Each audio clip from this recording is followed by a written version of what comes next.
Good afternoon, Professor Wang, colleagues, ladies and gentlemen. Welcome to this pair distinguished lecture. My name is Qingyan Chen. I'm the director of Poly Academy for Interdisciplinary Research. So first, I would like to invite Professor Wang Zhuangkai, the Associate Vice President for Research and Innovation, to introduce our distinguished speaker today. Professor Wang, please. Dear colleagues and students, it's my great honor and pleasure to introduce our distinguished speaker today, Professor George Malliaras, Prince Philip Professor of Technology at the University of Cambridge, UK, and also our senior fellow at PAIR. In spite of diversity in the topics given by our distinguished speakers, we have one common question for our audience. The question should be, how much can we learn from our distinguished speakers? But I think today we can learn much more. For me, I already learned at least 3 new keywords from the title of today's talk. I think the cortical, cuteness, and also electrophysiology. Now, please allow me to give a brief introduction to Professor George Malliaras. Professor George is a world leader in organic electronics and also bioelectronics. At the University of Cambridge, he leads the bioelectronics lab, an interdisciplinary group dedicated to studying fundamental processes at the biotech and biotech interface, and also developing implantable and wearable devices that can interface with electrically active tissues. The bioelectronics developed by Professor George and also his team has found powerful applications. For example, Professor George and his team have developed an organic electronics ion micropump that can be implanted in the brain. This allows drug to be delivered directly to the brain and also to specific area where it is needed. They also develop a new type of brain implant that can rebuild the damaged neural pathway and also help new cells to connect, which bring new hope for Parkinson's disease. Professor George's groundbreaking contributions had been widely recognized by honors from the European Academy of Science, the Material Research Society, and also the U.S. National Science Foundation. He is also a fellow of the Royal Society, the Material Research Society, and also Academia Europaea, and also the European Academy of Science. Without further ado, ladies and gentlemen, please join me in welcoming Professor George Malliaras to give the talk. Thank you. Thank you. Thank you, Professor Wang, for the very kind introduction. Thank you for having me here. It's a pleasure and a privilege to be associated with PolyU, and it's my second visit here. I was here, I think, about a year ago, but my voice was very hoarse at the time when I talked about bioelectronic medicine. This time, the voice will hold, and I want to follow up on bioelectronic medicine and talk a little bit about what this new field can bring for humans. So let me start by introducing the topic. So we'll talk about cortical and cutaneous electrophysiology. I will explain what this means as we go along. We live in an era where there is a paradigm shift on how we can treat disease and injury. The traditional paradigm is the use of drugs that are released into the bloodstream, into the circulatory system, and they go everywhere in the body, hopefully reaching a target where they can endow a therapeutic benefit. This paradigm is changing into what is called bioelectronic medicine, where we use the nervous system that innervates the entirety of the body, and we interact with it with implantable devices that go inside the body, and they interact in a bidirectional fashion, so they can stimulate the nervous system, but also record from it to give us a real-time feedback when they deliver treatment. This might sound a bit too futuristic, but there are already a lot of applications. This is one example. This is a patient who suffers from tremor. This is a movement disorder that's associated with the uncontrolled movement of the arms and makes daily life difficult to live. You see, they have hard time holding a drink of water. They have hard time writing down with pen and paper.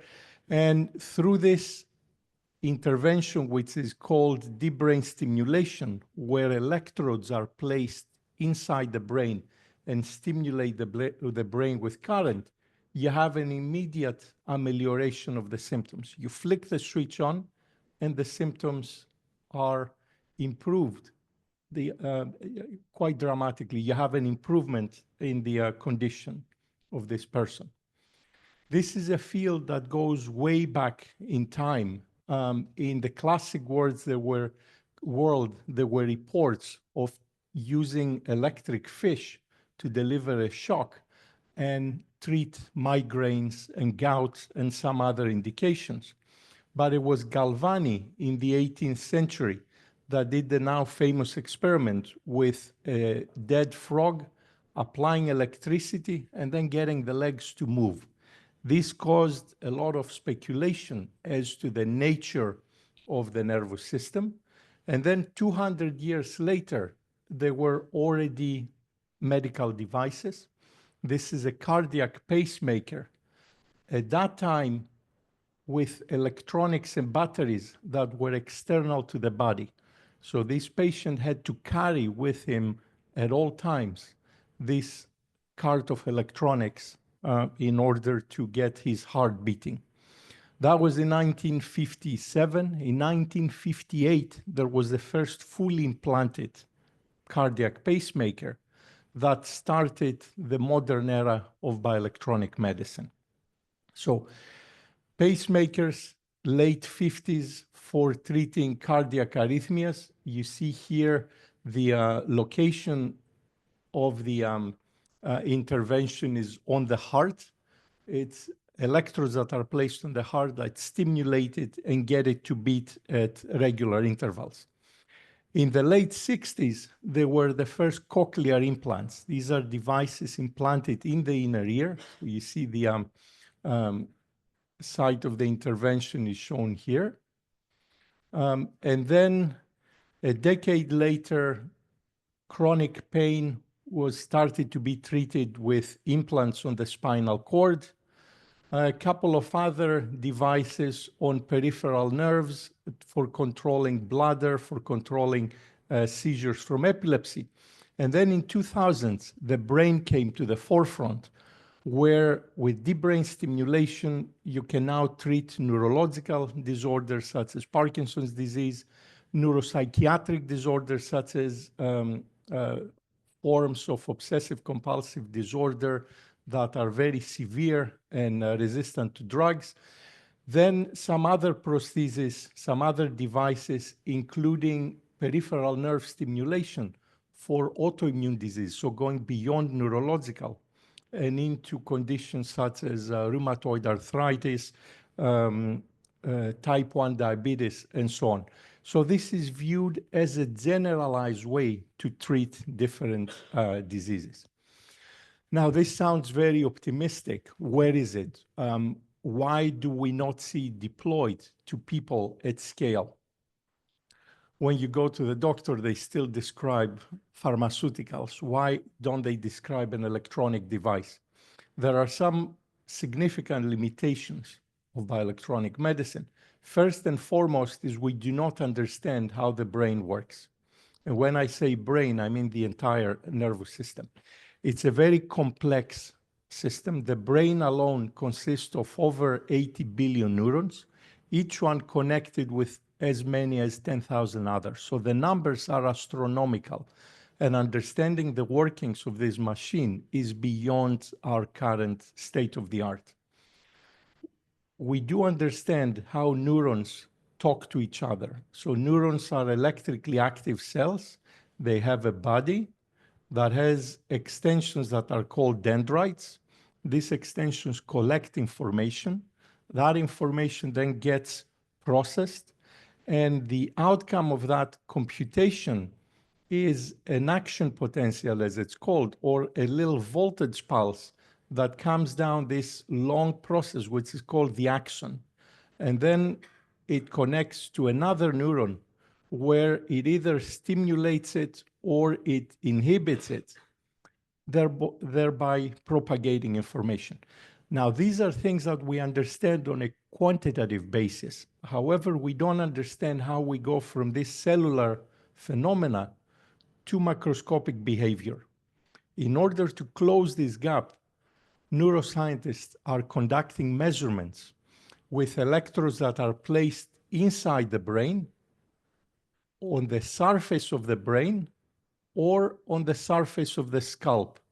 These are three different techniques that can study neuronal phenomena at different length and time scales. And by following up with these measurements, we hope to understand how the brain works. But it's a very, very long way, and it's probably the generation of students coming through the ranks now, or even the students that they will be trained by those students, that will advance our understanding. One other thing we do not understand is what is the mechanism of neuromodulation. Why, when we have an electrode inside the brain and we stimulate, why do we change behavior and have a therapeutic effect? These limitations go hand in hand with technological limitations, including the fact that the way we make electrodes are not scalable. The current electrodes in these devices are made still by hand. And even if we could deploy bioelectronic medicine today, we wouldn't have enough devices to support it. The placement of these electrodes is highly invasive. Most of the time, you need to penetrate inside the brain, and that does cause some damage. And poor specificity is another issue. A lot of these devices can elicit some side effects. So what the message I'm trying to pass across today is that we're in a field where new technologies are urgently needed to address these limitations. It's good to be an engineer in this field because we need to make better technologies in order to understand how the brain works and promote bioelectronic medicine for everyone. There is a very fundamental trade-off when we start looking into details. I mentioned earlier that you can put electrodes inside the brain or have them at the surface of the brain. This is called the cortex, and this technique is called electrocorticography. Or you can have electrodes on the skin, on the surface of the head, which is the least invasive configuration. However, the further away you are from the brain, the less information you can get.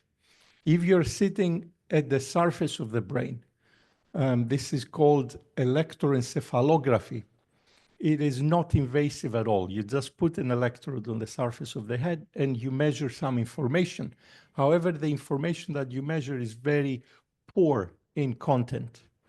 If you then sit at the surface of the brain, the cortex, and do what is called electrocorticography, then the signals that you record are more rich in information. And I will go into details in a second. If you penetrate into the brain, then you measure signals that look more wealthy in information than the other two techniques and contain these very sharp spikes. These signals are called local field potential, and they have what are called extracellular action potentials. These very sharp spikes correspond to single neurons talking to one another. And this is very valuable information because with this information, we can start understanding how the brain works. The only way to capture this information was thought to be that you have to penetrate into the brain. However, a few years ago, we showed that you can get this information from outside the brain, from the surface of the brain. So this is a typical clinical array for investigating the surface of the brain, this one here. What you see here is a craniotomy. So the skin is removed. Then the skull, which is the bone that encloses the brain, is opened up and removed. And what you see is the so-called dura mater, which is a membrane that covers the brain. Here it has been opened and pulled back, leaving access to the surface of the brain, the cortex. So in the clinic, they put these electrodes on the cortex in order to investigate before they do an operation. However, because these electrodes are very large, and they need to be large to collect a lot of signal, they cannot distinguish single neuron activity. We microfabricated electrodes shown here, and we were able to place hundreds of electrodes at this area shown here. And we had to fight a lot to get good signals from these electrodes. But if you do all that, then you can get these sharp spikes that you see in this recording that correspond to single neuron recordings, something that was thought not to be possible a couple of years ago. So this sets up the stage for what I want to talk about today. Can you, by not penetrating inside brain matter, by just sitting at the surface, what type of information can you get? Can you get rich enough information to do useful things? So with that as a broad introduction, let me get now into the details of the work. Our work focuses these days on spinal cord injury and trying to find a treatment for this. This is a very devastating condition. It affects mostly young people who engage in sporting activities or sometimes in risky behaviors like driving motorbikes and not being necessarily very careful. And it has a major societal and economic impact because the person affected is typically young and carries that forward for many years to come. If you survey people with paraplegia that are affected by spinal cord injury, they identified several priorities, including being able to control, for example, their bladder and their bowel, being able to move, and so on and so forth. The way we move is mediated by the spinal cord. So the brain will send a command. There are neurons into the brain that will initiate that command. That command then comes down the axon of a neuron in the spinal cord where it triggers, it excites another neuron, which is called a lower motor neuron that lives inside the spinal cord.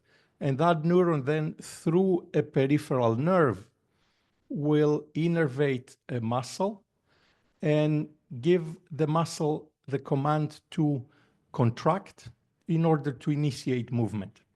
At the same time, there are sensory neurons that have their bodies in the spinal cord in a place that's called the dorsal root ganglia. And they pick up information from the skin to bring it through peripheral nerves and through the spinal cord up into the brain to let know the brain that this information, that this movement was executed successfully. So the spinal cord plays a very important role in trafficking this information. And if there is a lesion, a break in the spinal cord, then you have spinal cord injury, and this information fails to transmit. So as a result, you can no longer walk, you cannot control organs in the pelvic area associated with functions such as going to the bathroom. A way to overcome this injury is by using a brain-computer interface. So the idea is to record intention to move from the brain, bring it to a computer where you interpret these signals, and then use this information to either drive a prosthetic arm or a leg or an exoskeleton, or even take this information and put it back into the body past the lesion. So to bypass the lesion and inject the information right back. How advanced is this technology? This goes back several years. So over 10 years ago, there were very powerful demonstrations of people with spinal cord injuries benefiting from this technology.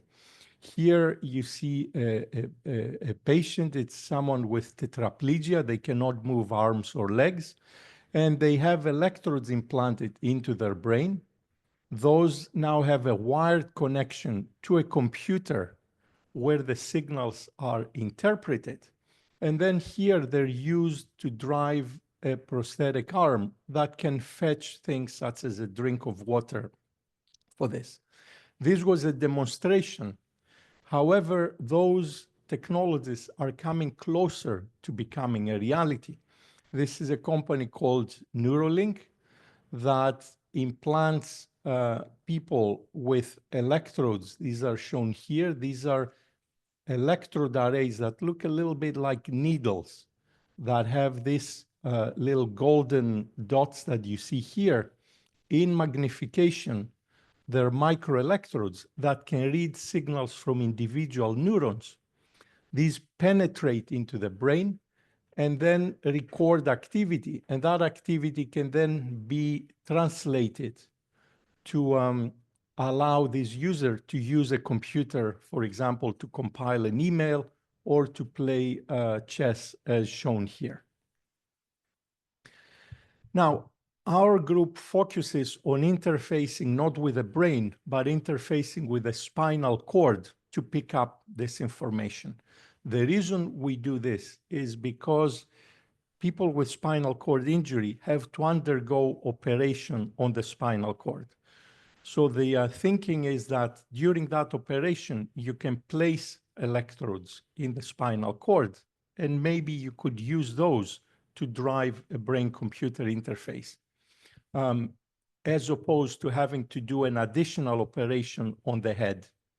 So we designed technology that can go around the spinal cord. This is an example shown here. So this is the spinal cord of a rat. And what you see is an electrode array that goes under and over this spinal cord, as indicated in this cartoon up here. So these are very thin devices. They're about 20 times thinner than the width of a human hair. And they go around the spinal cord without causing any mechanical loading to it. So we use those in experimental animals to map the traffic that goes between the brain and the periphery. Here you see two examples. Let me put the other slide. The first one is where we look at traffic going from the periphery up to the brain. Let me explain this a little bit. Here we use an electrode shown here to stimulate the leg of the animal. This creates signals that propagate through sensory neurons towards the brain to inform the brain that something is happening on the leg. And this plot here shows the positions of different electrodes around the spinal cord and the location of the signals where we record them. So these signals are recorded at the back of the spinal cord, the dorsal side of the spinal cord, as we expect from what we know about spinal cord anatomy. But these devices, because they have many small electrodes, can record those signals with unprecedented precision. We can also do the opposite, stimulate the brain, as shown on the right-hand side here, and then cause motor commands to come down through the spinal cord and get a leg to move. So as these signals are conveyed through the spinal cord, we can measure them, and they manifest themselves at the ventrolateral side of the spinal cord. So if you stimulate the right leg, the signals come down the spinal cord on the front and side part of the spinal cord shown here. We can also then stimulate with these electrodes at different locations and get movement, get the animal to move its leg. This is shown here. So we stimulate at different locations, different electrodes shown here. If you stimulate the back of the spinal cord, you get no response because according to the previous slide, this is where traffic comes upwards towards the brain. But if we stimulate the side and the back, the side and the front of the spinal cord, then we can get the legs to move. So we can now put those two together and start designing devices that might one day help people with spinal cord injuries regain mobility. This is shown here. There are two electrode arrays, one above and one below an injury, which is shown here. And what we do here is we stimulate the brain to cause a motor command. As that motor command comes, comes down the spinal cord, we can catch it with this electrode. So we know that the brain sent a command for the leg to move. And then we can pass this information to another electrode behind the injury and then stimulate here to regain that movement. This is shown here.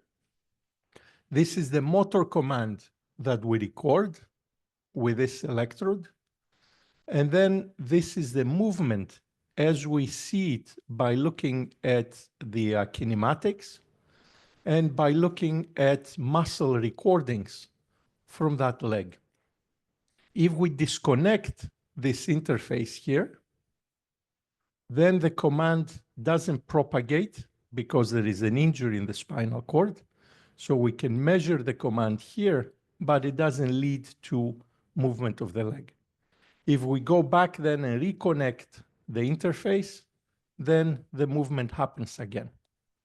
Now, this was a very exciting finding because it paves the way for developing systems that can bypass the injury.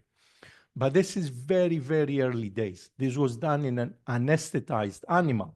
And the big question here is it translatable? Can we go from an anesthetized rat to a freely moving rodent?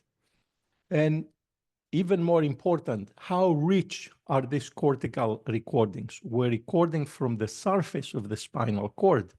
Is the information that we get rich enough to let us predict complex motion? And then there is another set of questions. Can you stimulate from the surface of the spinal cord to be able to control leg motion in a very articulate fashion? So I will talk about the first part here. We looked into the translational potential of this technology by doing scale up in pigs and then in human cadavers. And here is the surgical placement of this electrode in a human cadaver. So it is a very translatable technology. the neurosurgery team gave us the all okay. It's actually very easy to implant. So here I will show you some recordings in freely moving animals. And let me give you first what is called the ground truth. This is experiments where electrodes were implanted into the spinal cord. So these are electrodes that consist of needle-like shapes that penetrate inside the spinal cord. And they have lots of small microelectrodes. Now, if you put those electrodes inside the spinal cord, the configuration is shown here, then they can record activity as an animal is moving. The recordings look like this. These are the recordings as you obtain them. With a little bit of processing, they look very nice and clean. And what you see here, these very sharp spikes, correspond to individual neurons that are processing movement commands. But this is with penetrating electrodes. And then you can also get the kinematics. You put markers on different locations in the animal, and you can see how, for example, the knee, the ankle, and the toe move in space. And what you try to do here is correlate the actual movement of the leg with the predicted movement of the leg as you get it from the electrical recordings. And by and large, this is very successful. You can predict the movement of the animal by looking at the recordings that you get from these implantable arrays. Can you do that with cortical recordings? So this is the setup.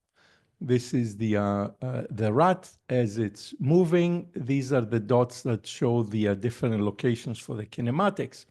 And these are examples of recordings from two of the electrodes that are along the spinal cord. The signals look much more messy than when you penetrate into the brain. As I said in the beginning, the further as you penetrate inside the spinal cord, as I said in the beginning, the further away you are from the source of signal, the lowest the information content. However, even with the signals, if we use a technique that's called canonical correlation analysis, or you can also use machine learning to evaluate them, you can predict the kinematics. So what you see here is two curves.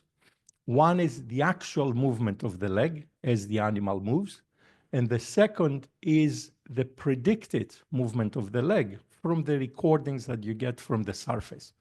So we reach the limit where we can predict very accurately the motion without needing to penetrate into the spinal cord. This was very interesting and helped us then move into another direction. What can we get from nerves? What if you are to focus now on nerves as opposed to the spinal cord? Can you play similar tricks? And what type of information can you get from these recordings? So here I will show you two examples. One that is the nerve of the so-called branchial plexus. These are the nerves that control the hand. And we try to see if we can record high quality information from these nerves, and if we can stimulate so that we can help move the arm with a high degree of articulation. So the electrodes that we design look like this. There are three nerves in the branchial plexus, and they have different diameter each. So we made electrodes that have different widths here, so that they can wrap around the different nerves. This is shown here. That's the structure of the electrodes. They have very thin insulating films that surround a conductor. And then it has a tab that acts like a zip lock, and you can place those around the nerve and tighten to establish a good contact. So with this, we can present several electrodes on a nerve and then look at the traffic as it goes up and down the nerve. So this is a recording that you see from one of these electrodes. And every time there is a sharp spike, we know that there is a packet of information that's being transmitted. So we replace this with a line as shown here. And this type of presenting the information, this representation, shows the firing that you get if you measure the nerve at this location. And you see that you get different information from different electrodes, meaning that you have very high resolution. You can get sub-nerve resolution in order and study the traffic with this. You can also put electrodes along the nerve, and this allows you then to time resolve the signals. For example, if you measure with this electrode and that electrode, you measure traffic at this part of the nerve, you will measure the same information, but with a little time shift. So you can tell if this time shift is positive or negative. You can tell if this signal goes towards muscle or towards the brain. So you can tell if it's a command that the brain sends for muscle to move, or if it's a command that goes, a sensory command that goes from the periphery towards the brain. You can analyze the velocity of these signals and tell whether they're motor or sensory. You can also stimulate with sub-nerve resolution and then get the arm to execute different movements. This is what is called the principal component analysis of the different movements that you can achieve with these electrodes by stimulating on every single electrode. And this is the most articulate interface that has ever been achieved by a nerve. You can have a very high degree of number of degrees of freedom with this microstimulation. Now, this emboldened us to start looking into more complex nerves. There is a nerve called the pudendal nerve that innervates the organs of the pelvis that are very important in functions such as bowel and bladder control, which are top priorities for people with paraplegia.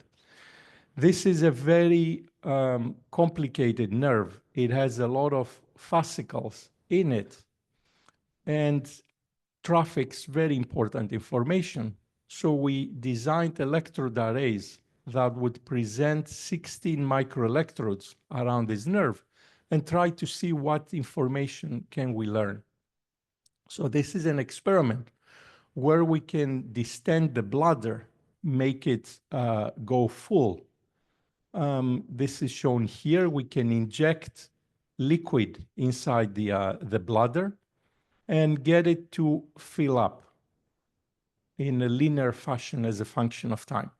And here are the electrical recordings from different electrodes. And what you see is that the information that we record is selective and it appears on several channels specifically. So if we look at these recordings and we analyze them, you see that these channels here record information that tells the brain that the bladder is full and needs to be emptied. So we did this for different functions. We did it for the bladder, we did it for the bowels, and we did it for example, sensory information that comes from brushing the belly of the animal. And these events, when they occur, they correspond to electrical activity that is recorded by different electrodes, so we can separate them. Now, that was in an anesthetized animal. This is in a freely moving animal. You will see the recordings here.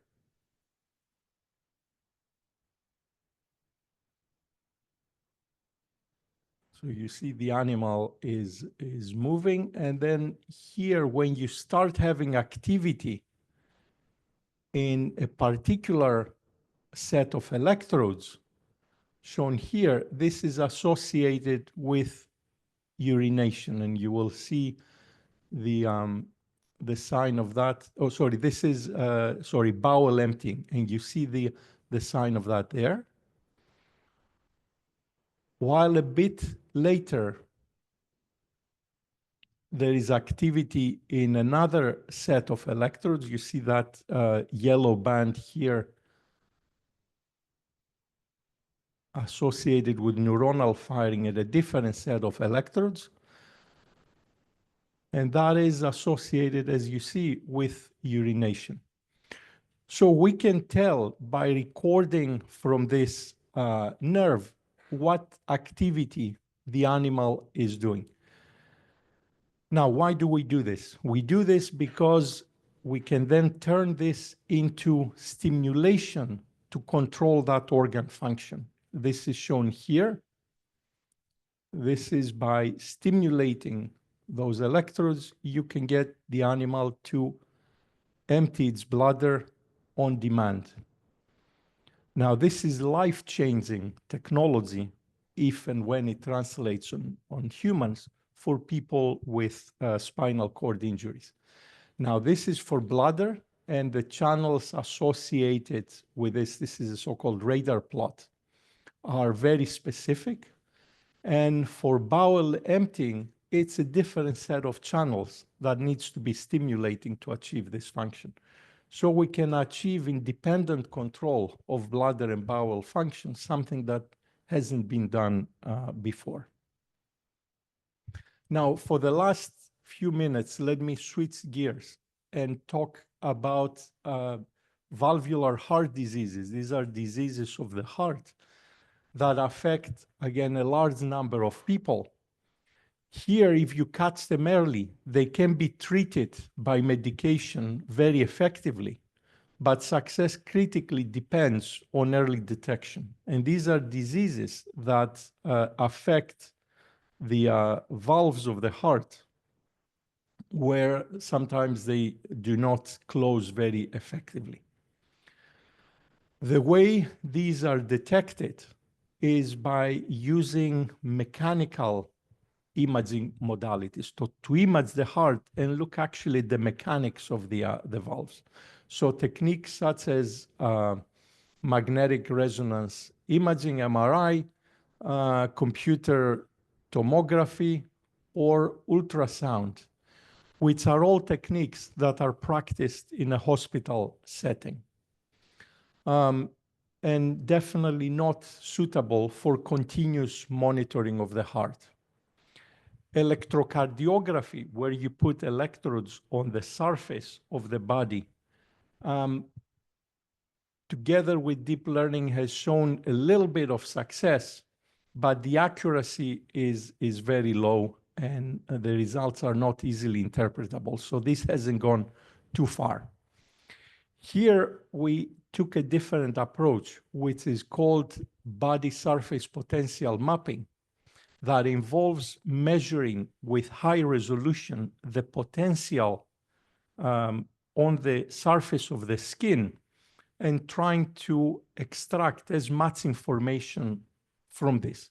So again, the question is, how much information can we extract? Can we extract enough information to tell whether a person has valvular heart disease or not?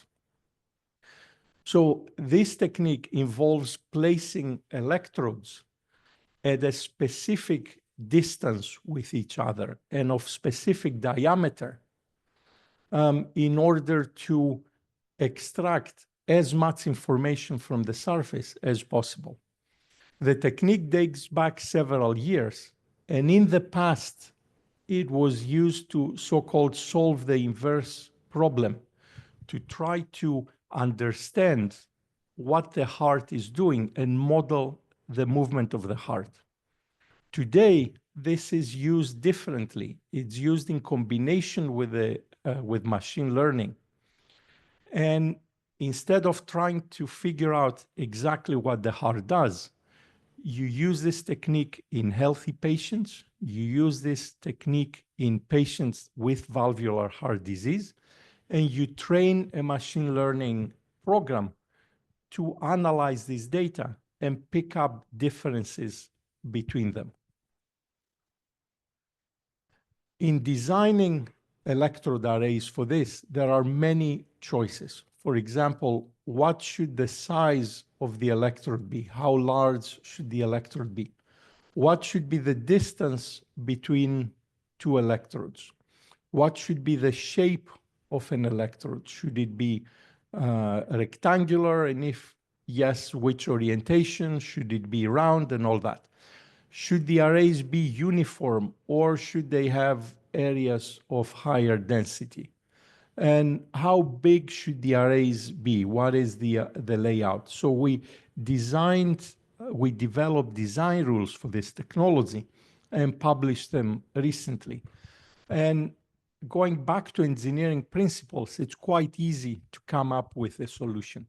For example, the distance between electrodes can be calculated using the same principles of speed traps. So here is a speed trap, and it will measure the velocity of a vehicle by using two parameters. One is these markings on the road that define a spatial component, and the second is the temporal component, which has to do with the event of the camera triggering and taking a picture a little bit of time later.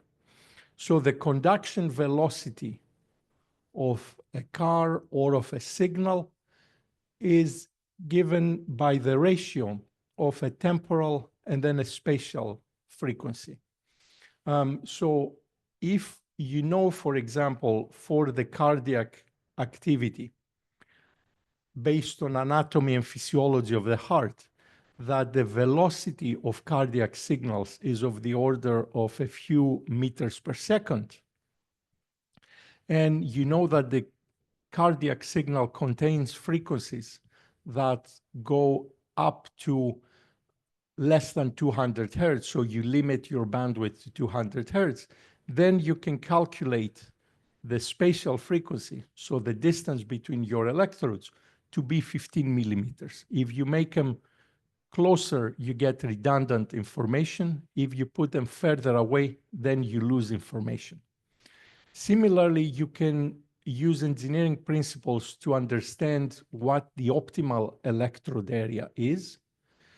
If you make the electrodes very small, then you get a very high impedance, which means the quality of your recording from that individual electrode will be poor.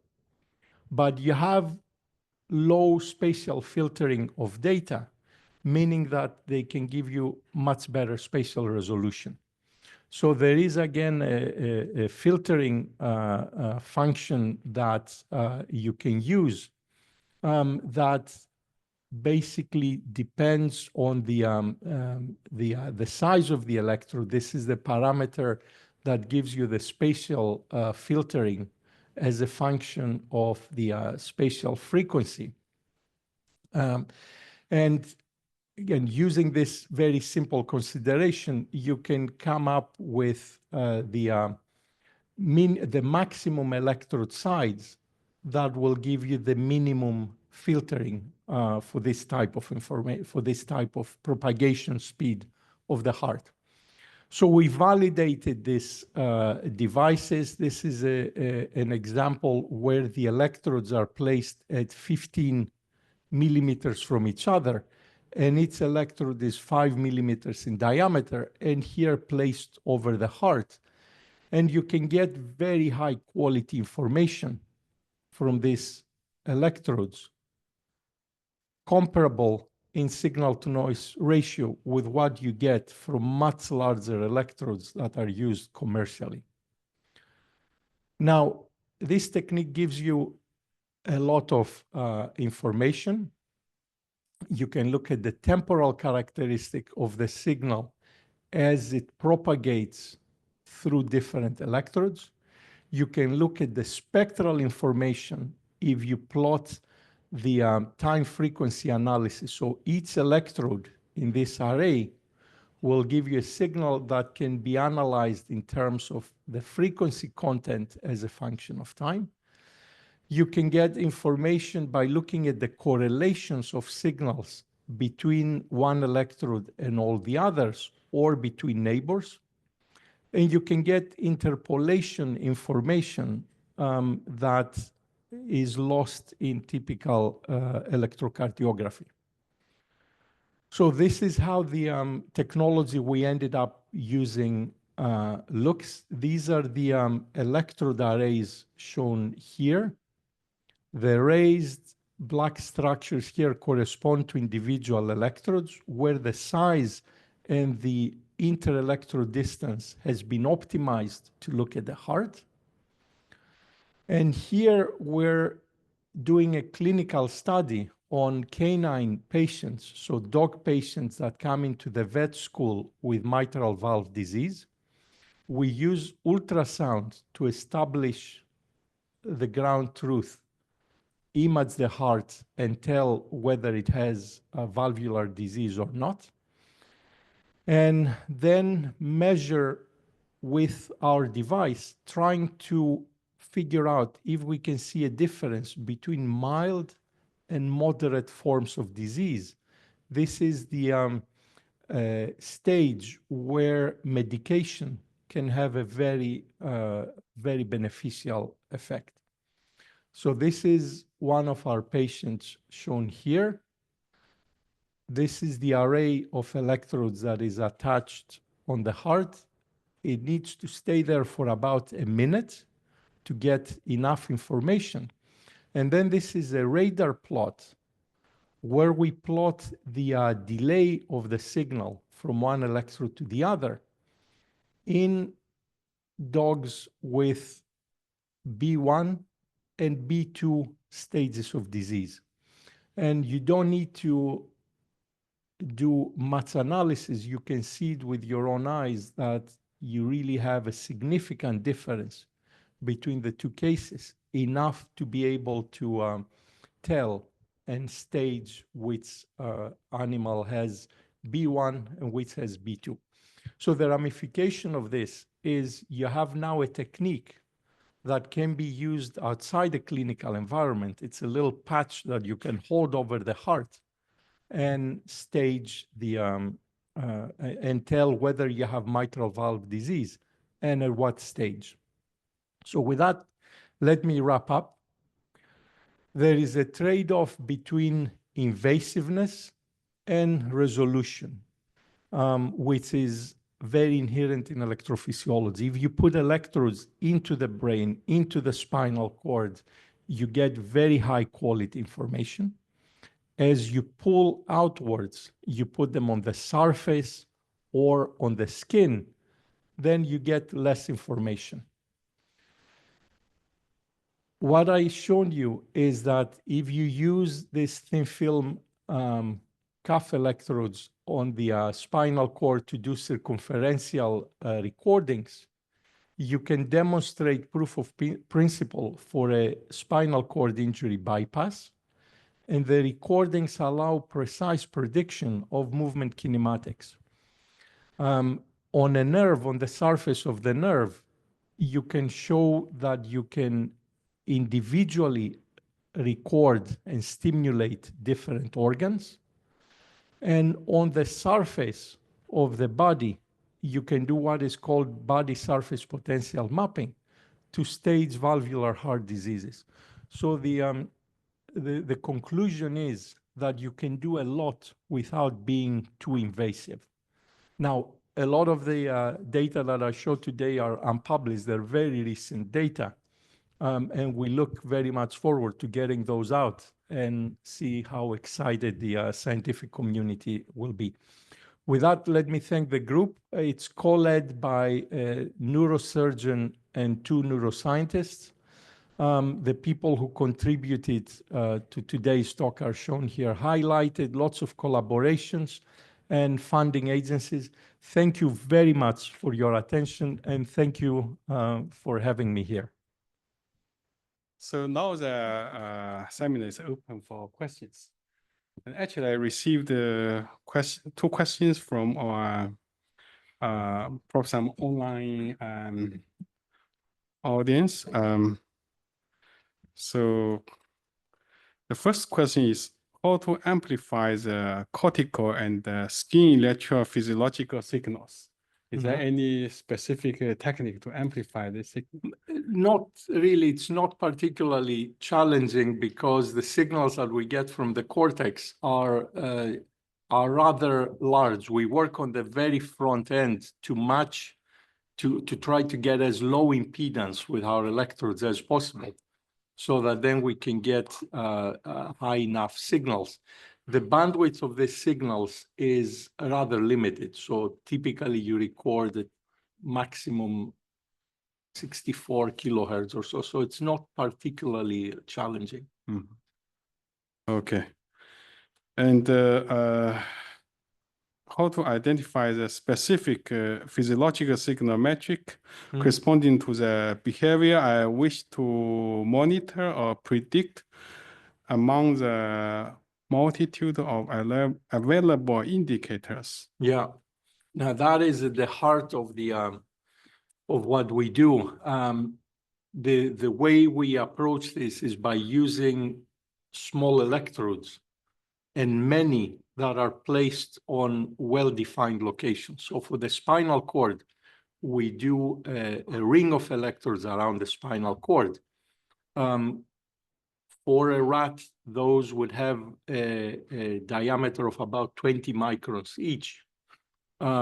This is not a random number. It's a number that corresponds to being able to do an electrode which records very accurately at the appropriate distance one from the other, so that you can record a lot of information around the spinal cord. So, and then from the heart, the data that I showed towards the end of the talk, again, the same trick. There, the electrodes are larger, but figuring out what is the appropriate size of the electrode and what is the appropriate distance between the electrode is exactly what you need to do in order to analyze the signals and extract the maximum amount of information.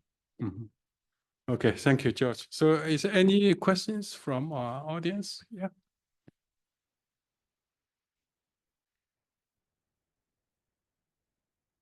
Okay, Professor Tao, please. Thank you very much. That was a very exciting talk.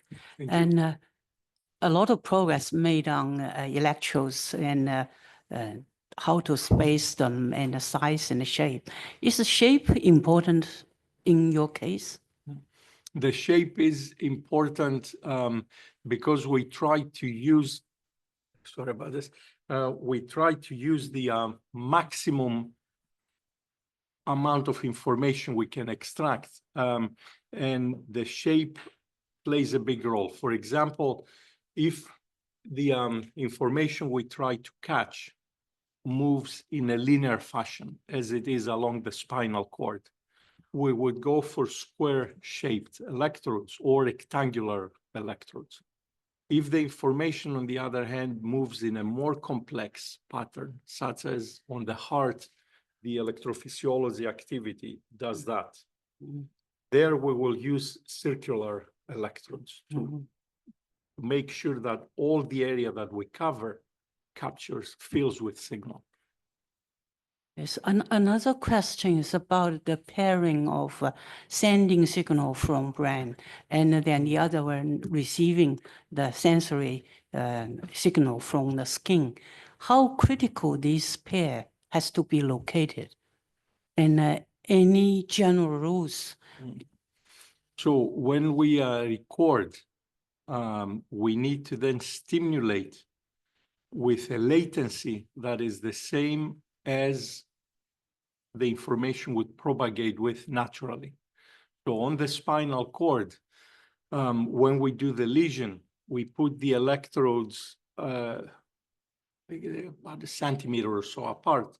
So the information has to be transmitted with a latency of a couple of milliseconds. This corresponds to the information being transmitted if there was no lesion through the spinal cord. Now, that's a good enough time that allows you to do quite a lot of things. So the way we do it now is we take the data out to a computer and try to use an inexpensive method for analyzing the data. That could be as simple as thresholding if the command is evoked by us, or it could be some other methods such as canonical correlation analysis that I mentioned, or some forms of machine learning that can give a very quick outcome so that we know whether to stimulate or not and be able to stimulate within this few milliseconds. So in the future, to cut down the reaction time of the system itself down to the bare minimum, you would use an application-specific integrated circuit. That's great. This in non-invasive method would be a lot better than putting into brain or spinal. We heard a lot of problem with those approaches. Yeah.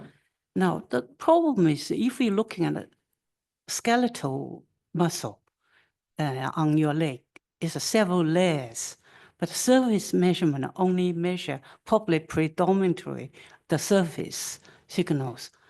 Anything can be done to identify which layer that signal come out, how you treat them. Yeah, we haven't worked with muscles yet. We work on spinal cord and peripheral nerves where we localize where the information comes from by having circumferential electrodes. And you can do a reasonable amount of localization if you know the anatomy. Muscle, I expect, is a bit more complicated because as it contracts, it changes size. Yeah. So that's, I mean, a similar issue was with the heart. Early work on body surface potential mapping was aiming at solving the inverse problem, trying to calculate how the heart beats by looking at surface data. This is very difficult because, again, the heart moves a lot. The way it is done today is to say, forget what the heart does. Let's just use the information on the surface as such and train a machine learning algorithm to tell healthy and diseased. And that can be done with good accuracy. Thank you very much. Very welcome. George, you show that the body surface potential mapping provide very important information. I'm just wondering how the body surface potential was measured and whether the surface potential dynamically change with disease progression. Yep. So we use electrodes that are made out of a conducting polymer that incorporate an ionic liquid gel in them. The reason why we use this technology is because it makes a very good mechanical contact to the body and also electrical contact. So it can have a very low impedance, which allows you per electrode area to extract a lot of signal. So the voltages that we measure are quite high for electrophysiology, meaning that the amplification that comes after that is very trivial. We spend a lot of time trying to optimize the parameters that have to do with capturing the dynamics of the signal. We look we know a lot from anatomy and physiology. For example, we know what is the conduction velocity of these signals that come from the heart. And that helps us optimize the interelectrode distance. If you were to do this for the brain or for a muscle, the array configuration would be very different because the conduction velocity of information along a muscle, of excitation along a muscle or on the brain are very different than that on the heart. So you need to know a little bit about the anatomy and physiology of the system you're studying in order to design the electronics.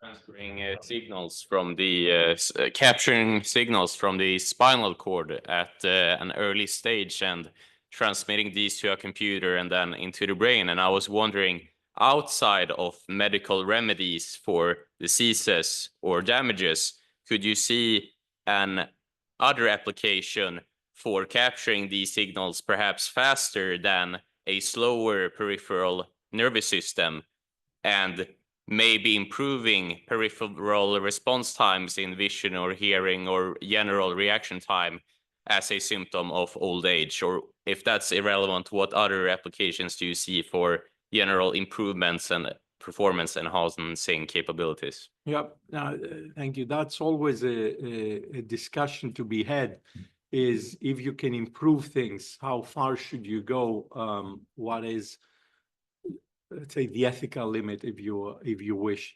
All of our work targets a specific disease where we try to restore function to what would be the function before it was lost by disease or injury. But there can be examples where you could improve things by measuring on the brain and then triggering the muscle much, much faster, as you mentioned, than the information itself being transmitted through the nervous system. Could that be used to make someone run faster? And what would the applications be for that? So I think the technology is emerging to let you do a lot of that. It's a discussion of which of these potential applications would be ethically justified to pursue, and which wouldn't, which I guess is an issue with any medical technology that comes about, raises such ethical questions. In my view, the biggest issue that needs to be addressed is how do you propagate these technologies to as many people as possible, as opposed to having them only available for a very, very small number of. Yeah.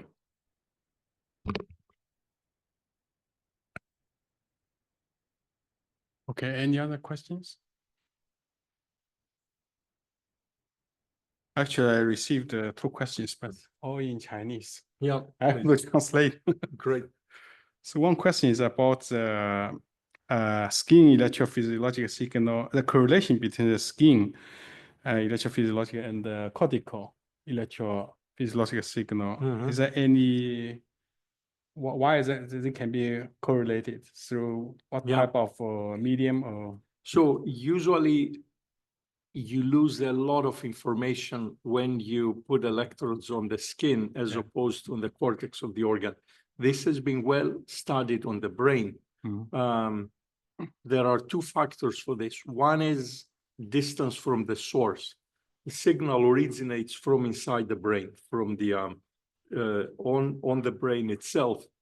There are cells in the cortex arranged in layers.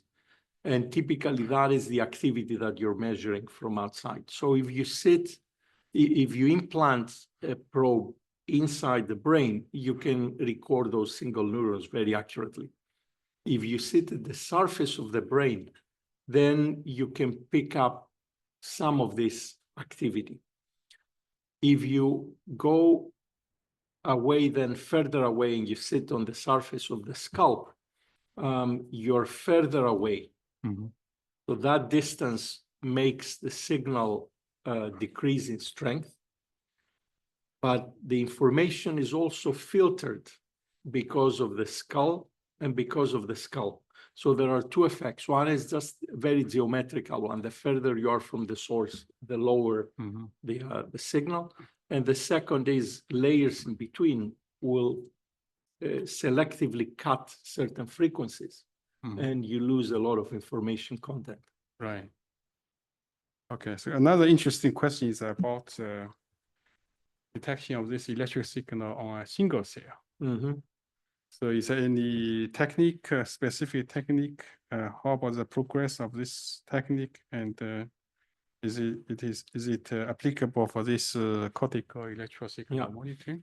So we have been, we and others have been looking into this with different techniques. One way to do it is by using electrodes that go inside the neuron.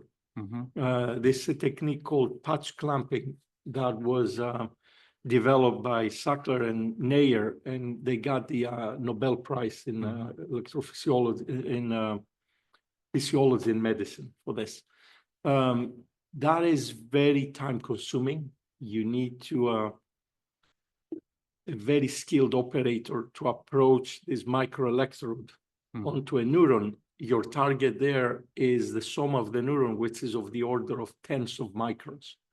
So very manual manipulation by a user who knows what they're doing. Approach the electrode on the surface of the neuron and then be able to remove part of the membrane and replace that with your electrode. So a very skilled operator can patch maybe a couple of cells in a day's work. Yeah, right. An alternative is to bring an electrode outside the neuron, but at proximity to it. The electrode has to be of the size of the neuron itself. So again, you're talking about tens of microns, and has to be in proximity, typically within 200 microns from it.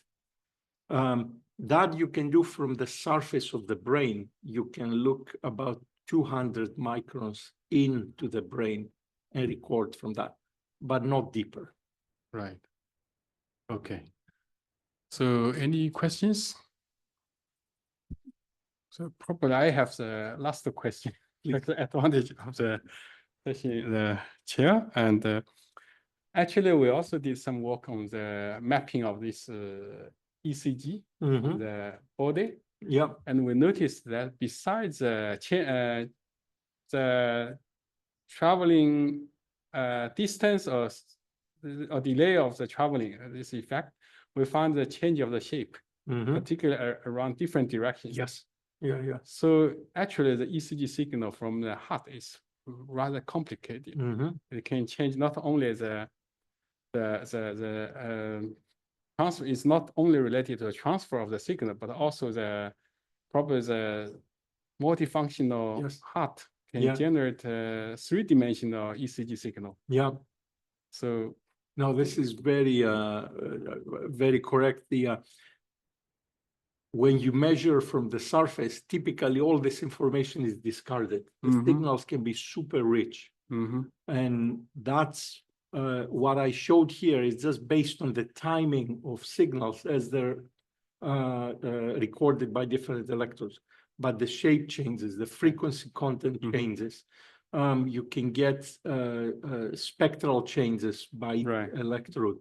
So that calls for machine learning to be used to understand different conditions.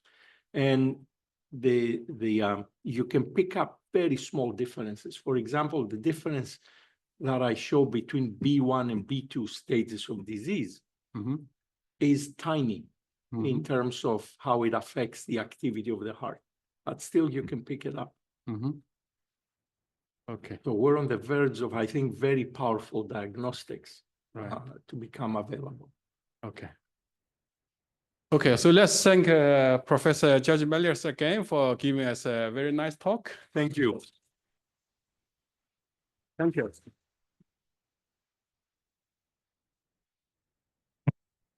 So next, Professor Chen will. Okay. All right. To express our appreciation to your wonderful talk, Pear has prepared a special for you. That's a plaque with your name, the title of lectures here. Wonderful. I would like to invite Professor Wang, Professor Tao, and Professor Yang come together to take another photo. And you know that the pair organize the distinguished lectures from time to time. So I'd like to invite all of you to attend our future lectures as well. Thank you very much. And this lecture is adjourned.